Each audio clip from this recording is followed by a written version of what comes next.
Hello friends, welcome back to our channel Softline institute. मैं चाहत राय आज की इस वीडियो में आप सभी से शेयर करने वाली हूँ एक्सेल के फॉर्मूलाज के बारे में।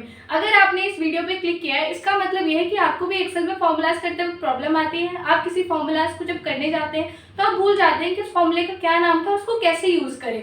तो आज की इस वीडियो में मैं आपसे यही शेयर करने वाली हूँ। तो बिना देर के चलिए वीडियो को स्टार्ट करते हैं।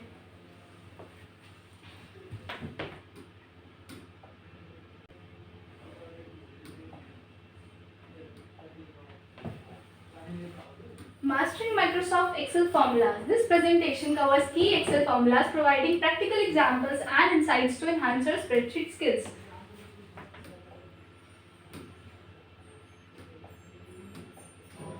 Basic arithmetic and counting functions. ये फंक्शंस ऐसे होते हैं जो बहुत ही बेसिक यूज में, मतलब हमारे बहुत ज़्यादा काम में आते रहते हैं। जैसे आप कोई भी डेटा क्रिएट कर रहे हैं, उसमें आपको कभी कैलकुलेशन की जरूरत पड़ जाए, सम करना, मिनिमम फंक्शन निकालना, मैक्सिमम निकालना, एवरेज कैलकुलेट करना, तो इन सब में बहुत ज़्यादा यूज होते हैं ये वाले function. First is sum. Sum का फॉर्मूला हम कैसे यूज करते हैं? जैसे आपके डेटा में कुछ यहाँ नंबर्स गिवन है आपको, अब आपको इन सभी नंबर्स का जो है सम करना है, यानी कि टोटल करना है, ऐड करना है इनको। तो आपको सिंपली क्या फॉर्मूला पुट करना है, equals to sum bracket open, और जितनी आपकी रेंज, यानी कि आपको जहां से लेके जहां तक नंबर सिलेक्ट करना है उसको आपने यहाँ पुट करना होता है कि मेरे को A1 से लेके A5 तक की वैल्यूज का सम चाहिए। तो आपने इसको इस ब्रैकेट में लिख देना, मतलब इस रेंज को आपने यहाँ फिट कर देना, फिक्स कर देना। जैसे ही आप इसको एंटर करेंगे तो आपको इन सभी का सम यहाँ पर शो हो जाएगा। ऐसे ही नेक्स्ट होता है average. Average calculates the average of numbers. यहाँ पर आपको सारे नंबर्स गिवन है, अब आपको इसका एवरेज कैलकुलेट करना है, तो वो आप सिंपली इस फॉर्मूले से कैलकुलेट कर सकते हैं जो आपको गिवन है। Equals to average bracket open, आपको वो रेंज अप्लाई करनी है जिस रेंज का आपको एवरेज चाहिए। ब्रैकेट क्लोज करके एंटर कर दिया, आपको इन नंबर्स का एवरेज शो करेगा। एवरेज होता क्या है, इसमें आपको कितने नंबर गिवन है, 5, और इन सबका टोटल आपको कैलकुलेट करना है। तो 5 को जब आप टोटल से डिवाइड कर देंगे तब जाके आपका एवरेज कैलकुलेट हो जाएगा। Next is count. Count A1 to A5, count numeric values in a range. Count function क्या होता है, आपको बस ये शो करेगा कि आपने कितने नंबर्स यहाँ टाइप किए हुए, इन सबका सम नहीं, इन सबको काउंट करके शो करेगा। यहाँ पे हमारे पास टोटल कितने नंबर्स है, 5। ठीक है, आई होप कि आपको ये समझ में आया है। नेक्स्ट है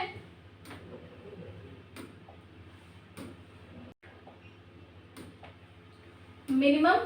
equals to minimum A1 A5, ठीक है। Returns the smallest number in a set of values. अब आपके पास यहाँ पे सारे नंबर्स दिए हुए हैं, अब आपको देखना है कि इन सब में से सबसे छोटी वैल्यू कौन सी है। तो वो क्या है, कौन सी वैल्यू है, 12, है ना। अभी तो हमें ऐसे दिख रहा है क्योंकि हमारा डेटा काफी छोटा है। अगर यही डेटा आपका 500 तक में हो तो आपको बहुत प्रॉब्लम होगी आपके पूरे डेटा में से स्मॉलेस्ट वैल्यू फाइंड करने में। तो आपने क्या करना है, सिंपली इन सभी नंबर्स को सिलेक्ट करना होता है। आप ये फंक्शन लगा के भी, या तो आप होम में भी हमारे पास ऑप्शन होता है मिनिमम का, या फिर आपको बस ये फॉर्मूला पुट करना है, इक्वल्स टू मिनिमम, पूरे रेंज को सिलेक्ट करके एंटर, तो आपको सबसे छोटी वैल्यू शो हो जाती है। ऐसे ही होता है maximum function. Returns the largest number in a set of value. जैसे मिनिमम होता है जो सबसे छोटी नंबर, जो सबसे छोटी वैल्यू हमें शो करता है, वैसे ही मैक्सिमम फंक्शन क्या करता है, सबसे लार्जेस्ट वैल्यू को शो करता है कि आपके पूरे डेटा में से सबसे बड़ी वैल्यू कौन सी है। जैसे इसमें है 67। नेक्स्ट इज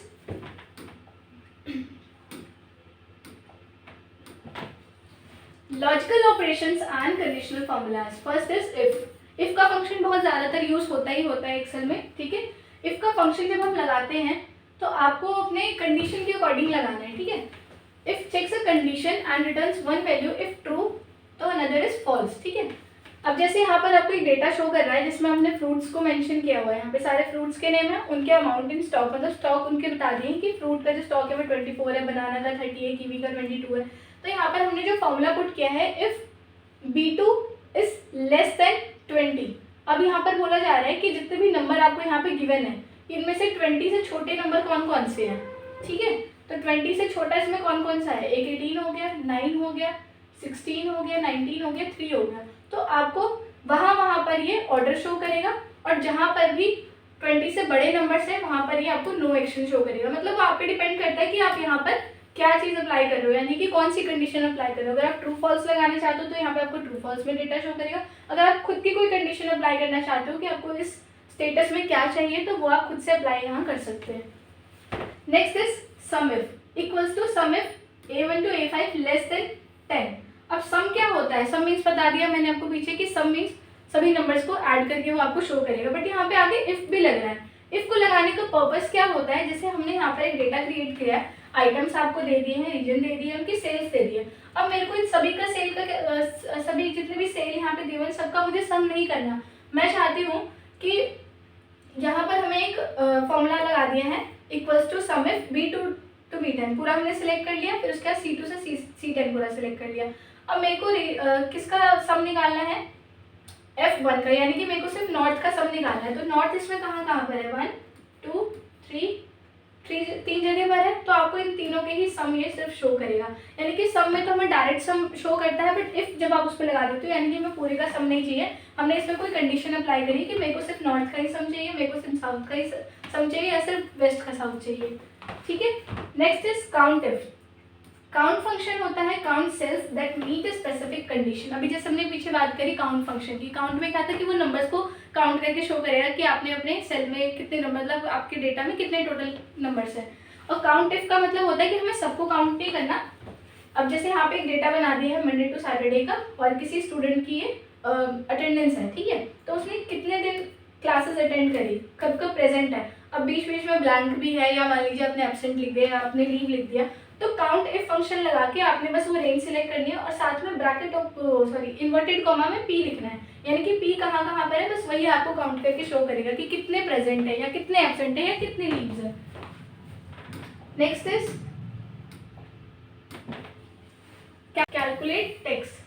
कैलकुलेट टेक्स्ट आपको पता है कि ज़्यादातर हमें एक्सेल में टेक्स्ट निकालने की भी जरूरत पड़ती है, तो इसको कैसे हम यूज़ करते हैं। जैसे आपको यहाँ पे प्राइस गिवन है 320, टैक्स रेट आपको दिया हुआ है 0.75%, आपको सेल्स टैक्स कैलकुलेट करना है। तो आपने क्या किया, B1 को B2 से मल्टीप्लाई कर दिया। जब आप अपने प्राइस को अपने टैक्स से मल्टीप्लाई कर देते हो तब जाके आपका सेल्स टैक्स निकल जाएगा कि 320 का 0.75% कितना होगा। ठीक है, टोटल पेड कैलकुलेट करने के लिए आपको इसको और इसको सम करना होगा, तो आपकी टोटल पेड आ जाएगी कि प्राइस में अगर मैं इतना टैक्स ऐड कर दूं तो टोटल पेड हमारी क्या होगी। नेक्स्ट वी हैव टैक्स और नेट अमाउंट। ठीक है, टैक्स आपको यहाँ पे दे रखा है 0.08 यानी कि 8%। ठीक है, नेट अमाउंट है 120। अब आपको 120 में टैक्स को ऐड करना है, तो यहाँ पर आपने ये वाला फॉर्मूला लगाना है, मतलब सिंपली आपको ग्रॉस अमाउंट निकालना है, तो पहले B2 लगाना है, फिर प्लस करके ब्रैकेट ओपन और इन दोनों को मल्टीप्लाई करके एंटर कर देना है, तो आपका ग्रॉस अमाउंट कैलकुलेट होके आ जाएगा।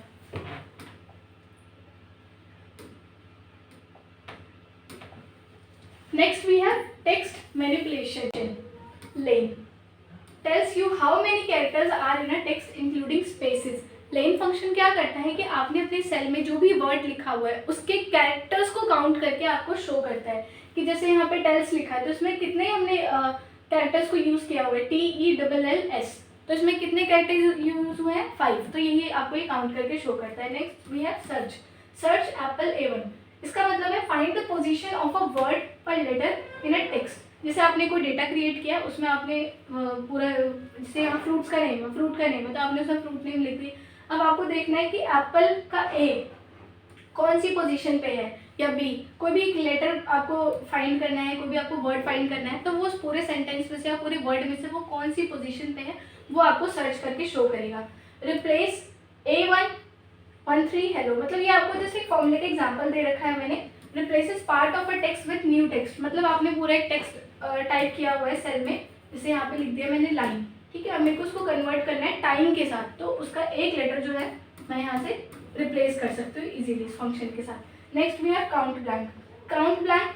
जैसे अभी हमने पीछे किया था काउंट फंक्शन, फिर काउंट इफ किया, बट काउंट ब्लैंक में क्या होता है, आपको सारे के सारे सेल्स में से आपने पूरे के पूरे सेल में जैसे डेटा क्रिएट किया हुआ है और उसमें से अगर आपने कोई भी सेल खाली छोड़ा हुआ है तो उन दो सेल को ये सिर्फ काउंट करता है। Count the number of empty blank cells within a specified range. ठीक है, समझ में आ रहा है।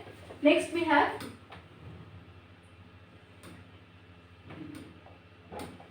Trim function.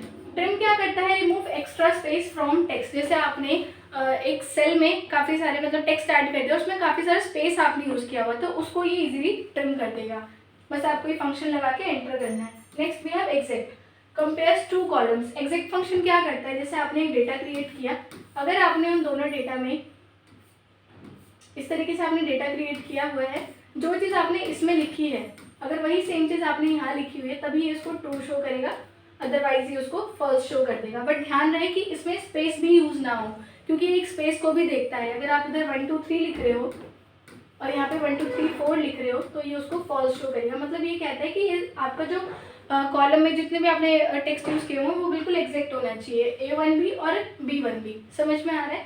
नेक्स्ट है प्रॉपर फंक्शन। प्रॉपर में capitalize the first letter of each word. जैसे आपने एमएस वर्ड में देखा होगा, हम जितना भी टेक्स्ट टाइप करते हैं उसको आप स्मॉल लेटर्स में, कैपिटल लेटर्स में या कैपिटलाइज ईच वर्ड में उसको इजीली कन्वर्ट कर लेते हो। तो एक्सेल में भी ये चीज़ हो सकती है, बट वो फॉर्मूला से होती है।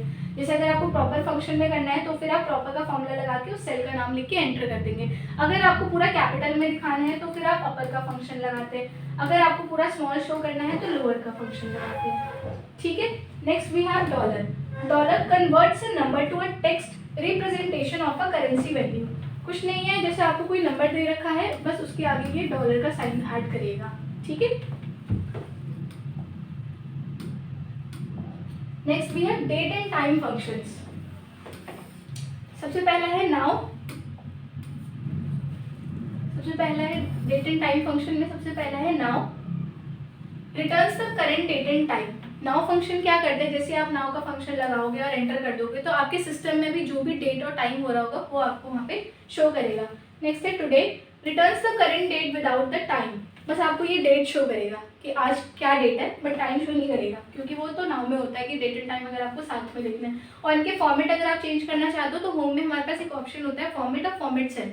फॉर्मेट के अंदर जाके सबसे लास्ट ऑप्शन होता है फॉर्मेट सेल, जहाँ से हम इनके फॉर्मेट चेंज कर सकते हैं। टेक्स्ट क्या करता है, रिटर्न नंबर और date to a text string और स्पेसिफिक फॉर्म। मतलब कि क्या है कि अगर आपने अपने सेल में कोई डेटा लिखा हुआ है, कोई भी नंबर लिखा हुआ है तो उसको एक डेट के फॉर्मेट में इजीली कन्वर्ट कर देगा।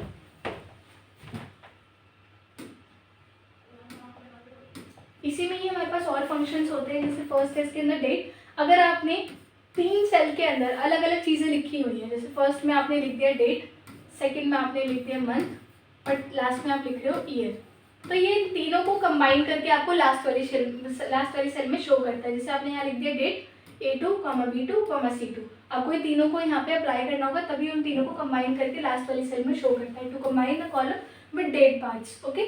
Next we have year. To extract the year part of the date. जैसे आपने किसी सेल में प्रॉपर एक डेट डाल दी 24/2004, ठीक है, तो उसमें से ये सिर्फ ईयर को ही एक्सट्रैक्ट करेगा। अगर आप मंथ का फॉर्मूला लगाते हैं तो ये सिर्फ मंथ को ही एक्सट्रैक्ट करेगा। अगर आप डे का फॉर्मूला लगाते हैं तो ये सिर्फ डे को ही एक्सट्रैक्ट करेगा।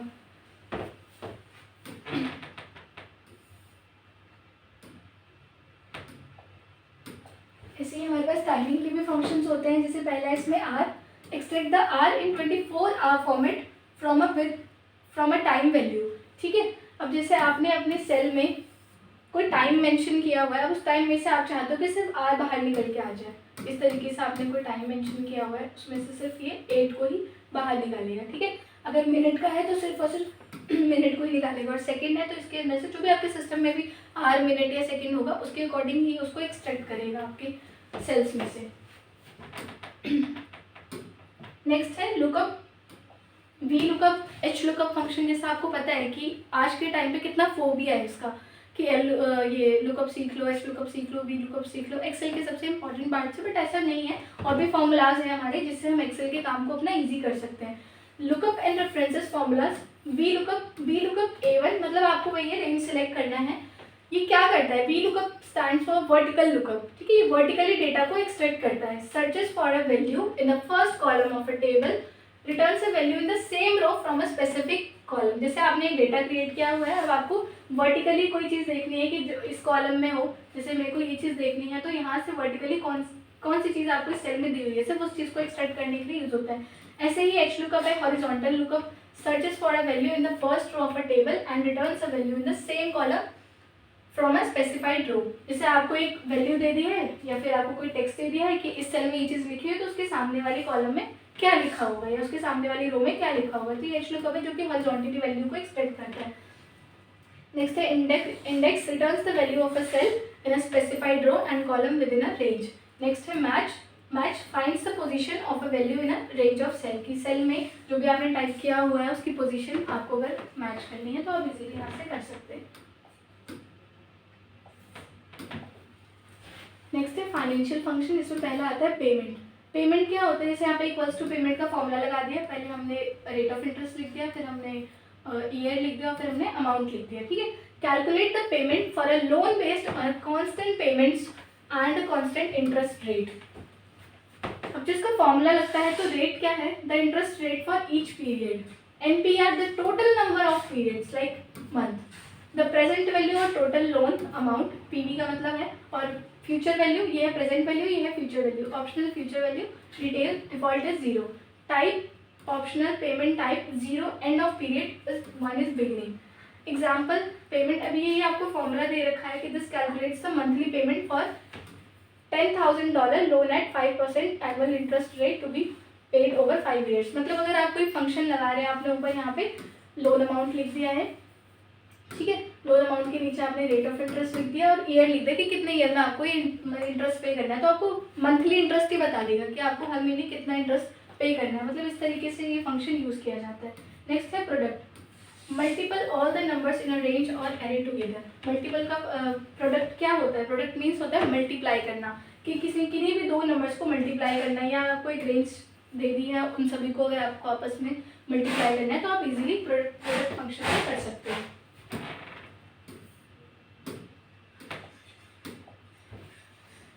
Rounding and statically function, floor function क्या होता है, rounds a number down to the nearest multiple of a specified value.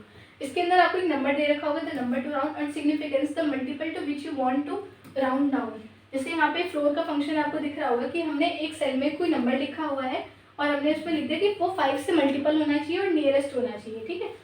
Floor function 7 और 2, यहाँ पे हमने दो चीजें लिख दी, floor function 7, 2, this round 7 down to the nearest multiple of 2 result in 7। मतलब 7 जो हमने एक नंबर लिख दिया सेल में, अब वो 2 से मल्टीप्लाई, ऐसा कौन सा नंबर है जो 2 से मल्टीप्लाई होता है और 7 के नियरेस्ट हो, लोएस्ट भी हो, तो वो नंबर है हमारा 6। तो वही चीज़ यहाँ पे बात की, राउंड फिगर आपको शो करता है ये। नेक्स्ट है सब total, calculate a subtotal for a range of data and you can choose which type of calculation to perform, example sum, average, count etcetera. Subtotal में हम कई तरह की कैलकुलेशन कर सकते हैं, like sum, average and count. Subtotal का use कहाँ होता है, जैसे आपको पता है सम में हमने सभी नंबर्स का सम करना सीखा, ठीक है। अब यहाँ पे सब टोटल में क्या, अगर आप डेटा बना रहे हो कि मेरे को माउस का टोटल करना है 500, यहाँ पे मैंने माउस का लिख दिया। अब वही सेम चीज़ नीचे भी लिखी हुई है, डेट वाइज की 1 तारीख, 2 तारीख, 3 तारीख, हमने यहाँ पे डेट्स लिख दिए, उनके सामने उनके अमाउंट लिख दिए डिफरेंट, ठीक।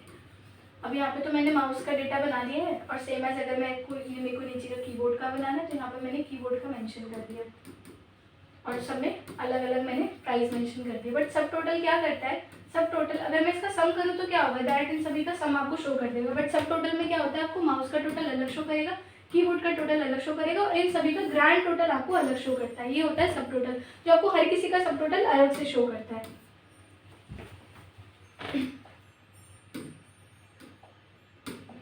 नेक्स्ट है एडवांस फॉर्मूलाज। इफ एरर क्या करता है, इनवैलिड ऑपरेशंस को देखता है, returns a value if there is no error and a different value if an error is found in a formula.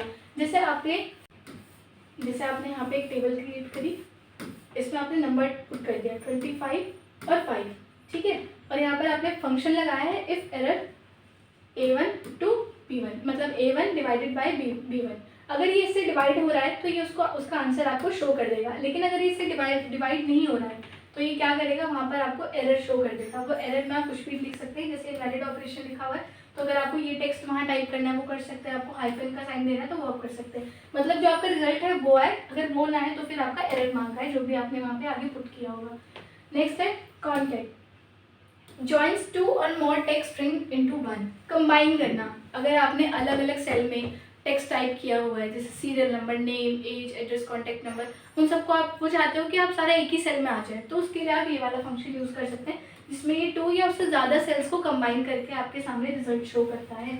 Next है text join, true joins text string with a specified delimiter and you can choose whether to ignore empty values। इसका मतलब क्या है, the characters to place between the text, example comma, space और dots वगैरह, उनको ये आपको काउंट करके शो करता है, ठीक है। ज्वाइन कर देगा टेक्स्ट को, कि अगर आपके किसी भी दो नंबर्स के बीच, दो टेक्स्ट के बीच में कोई कॉमा लगा हुआ है, कोई स्पेस लगा हुआ है, तो ये उनको भी ज्वाइन कर देता है।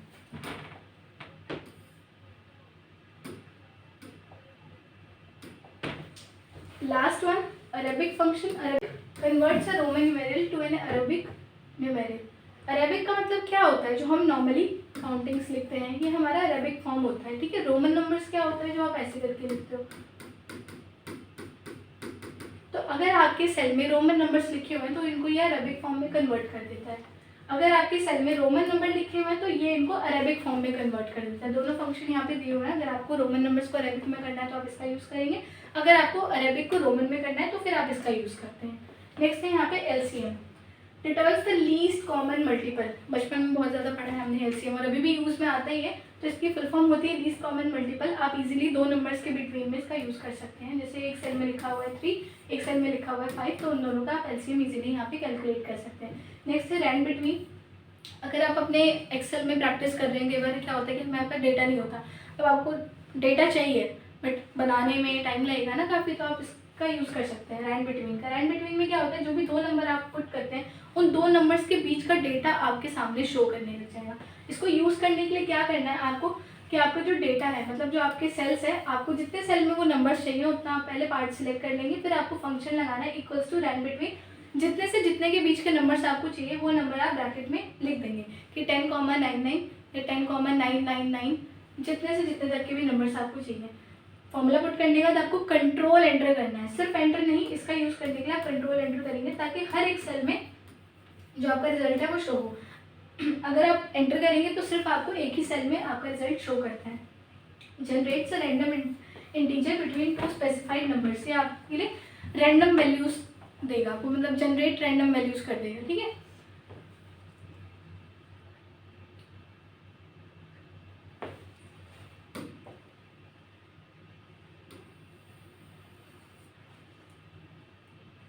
Generate a random integer between two specified numbers. ये क्या करता है, जनरेट, आप मतलब रैंडम वैल्यूज को जनरेट करता है आपके लिए, ताकि आप इसमें प्रैक्टिस कर सके या फिर कहीं पर भी आप इसका यूज़ कर सकते हैं। तो इसी के साथ आज की वीडियो में मैंने आपको एक्सेल के बेसिक फॉर्मूलाज के बारे में बताया है। इनको आप यूज़ करिए और अगर आपको कोई भी डाउट आता है तो आप कमेंट सेक्शन में मेरे से पूछ सकते हैं। इसी के साथ ये वीडियो करते हैं फिनिश। Thank you.